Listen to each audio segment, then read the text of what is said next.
Ya, balik lagi di segmen terakhir di PTV Show, ngobrol sering tapi nggak bikin boring, ya cuma di PTV Show tempatnya. Dan pemirsa, kita masuk pada segmen terakhir untuk berbincang bersama dengan Pak Supri. Jangan sampai kita nggak dapet nih kiat-kiatnya, dan jangan sampai juga kita nggak bisa mengambil hikmah dari chit-chat kita di hari ini. Nah, Pak Supri, sebenarnya kalau melihat buku Pengusaha Rindu Surga ini, apa sih yang ingin Bapak sampaikan melalui buku ini dan apa isinya sebenarnya? Ya, jadi isinya satu itu sebuah motivasi untuk kita segera memulai untuk berbisnis, Mbak.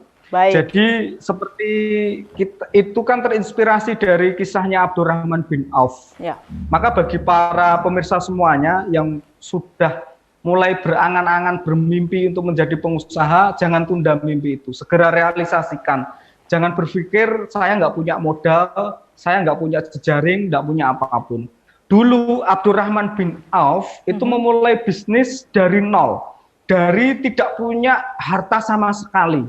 Baik. Nah, kalau kita lihat kisahnya yang saya tuliskan di buku itu juga, ketika Abdurrahman bin Auf itu hijrah Ya.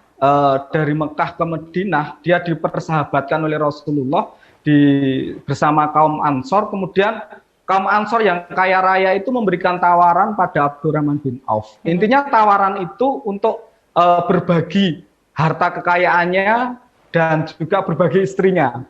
Tetapi tawaran itu tidak diterima oleh Abdurrahman bin Auf. Cukup Abdurrahman bin Auf itu minta ditunjukkan pasar. Nah, dari situlah Abdurrahman bin Auf memulai bisnisnya tanpa modal sama sekali, dan bahkan dikisahkan Abdurrahman bin Auf itu memulai bisnisnya hanya bermodalkan satu baju yang melekat di tubuhnya, namun dia bisa sukses. Maka ini harus menjadi inspirasi kita. Ketika kita memulai bisnis, ayo jalan. Ya. Bisnis itu harus realistis. Baik. Bisnis itu berproses, tapi bukan untuk diprotes. Seperti itu, Mbak. Yang pertama yang kami sampaikan di dalam buku itu. Yang kedua, di situ ada strategi-strategi bagaimana caranya kita untuk memenangkan pasar. Baik. Bagaimana caranya strategi yang dilakukan oleh Abdurrahman bin Auf dalam rangka untuk mengejar kesuksesan. Jadi strategi atau motivasi yang kami berikan itu memang benar-benar berlandaskan atau berdasarkan dari pengalaman nyata, dari kisah seorang sahabat yang memang benar-benar sukses, dan kesuksesannya itu Abdurrahman bin Auf ini bukan hanya sekedar sukses dunia, namun juga sukses akhirat.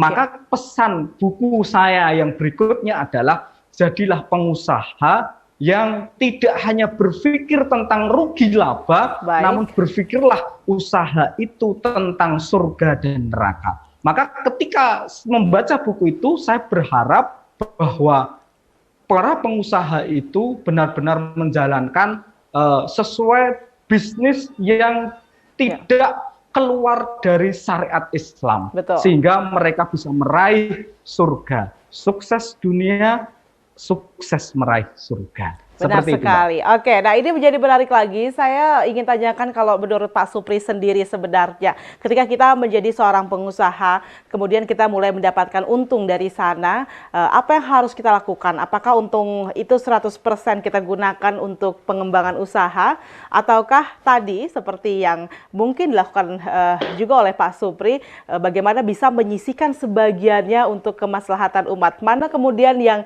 bisa memberikan efek yang lebih dahsyat? Silahkan Pak Supri terakhir. Ya, jadi begini, bisnis yang tidak pernah rugi itu adalah bisnis yang melibatkan Allah. Apa artinya melibatkan Allah? Bahwa sebagian dari hasil yang kita miliki itu kita sedekahkan. Ini sebagai cara kita untuk mengetuk pintu langit. Agar pintu keberkahan, pintu kemudahan itu dibukakan oleh Allah. Ya. Maka pengusaha yang rindu surga itu adalah pengusaha yang gemar untuk bersedekah. Mereka punya prinsip bahwa boros sedekah itu adalah pangkal kaya. Baik. Seperti itu, Mbak. Baik, luar biasa ketika, sekali. Punya penghasilan, uang itu hanya ini istilahnya, dia hanya punya mindset bahwa dunia ini hanya titipan, semua akan kembali kepada Allah. Baik. Maka harta yang bisa menolong kita itu adalah harta yang kita sedekahkan. Dan insya Allah dengan kita bersedekah tidak akan mengurangi harta kita, namun justru akan bertambah dan bertambah dan bertambah. Seperti itu kata Rasulullah dalam sebuah hadisnya. Dan Pak Supri sudah membuktikan hal tersebut pastinya. Saya sudah buktikan bahwa usaha saya sejak awal, Mbak, minimal 10% Baik. itu saya sedekahkan melalui Layusmu. Dan saya punya pengembangan usaha ini yang kedua, Mbak, air minum Al-Fayat. Jadi saya punya air mineral yang memang di situ kami berbagi hasil dengan Layusmu. Walaupun modal 100% dari kami, tetapi hasilnya sebagian itu kami sedekahkan. Jadi 1 galon itu Rp1.000 untuk Layusmu. 1 galon itu Rp1.000 untuk du'afa. Masya Allah, Masya Allah. Ya, intinya adalah bagaimana kemudian kita bisa membuat sebuah strategi yang kemudian ketika kita mulai berusaha, ingatlah juga bahwa ada kewajiban bersedekah di dalamnya, dan itu yang membuat biasanya setiap usaha yang kita lakukan bisa berjalan lebih lancar lagi. Terima kasih Pak Supriyanto sudah memberikan kiat-kiat dan strategi. Ini rahasia dari Pak Supriyanto ya. Kemudian bisa terus berjalan bisnisnya dengan beragam hambatan pastinya, tapi bisa terus sukses dan semakin sukses. Sukses selalu Pak Supriyanto.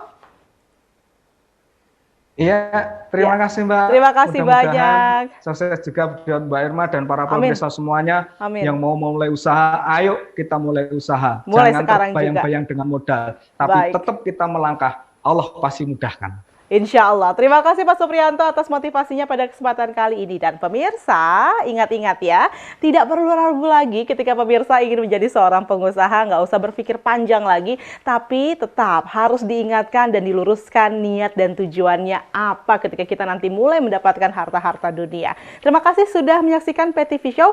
Terus saksikan program-program kami di Televisi Muhammadiyah. Sampai jumpa lagi di episode berikutnya. Assalamualaikum warahmatullahi wabarakatuh.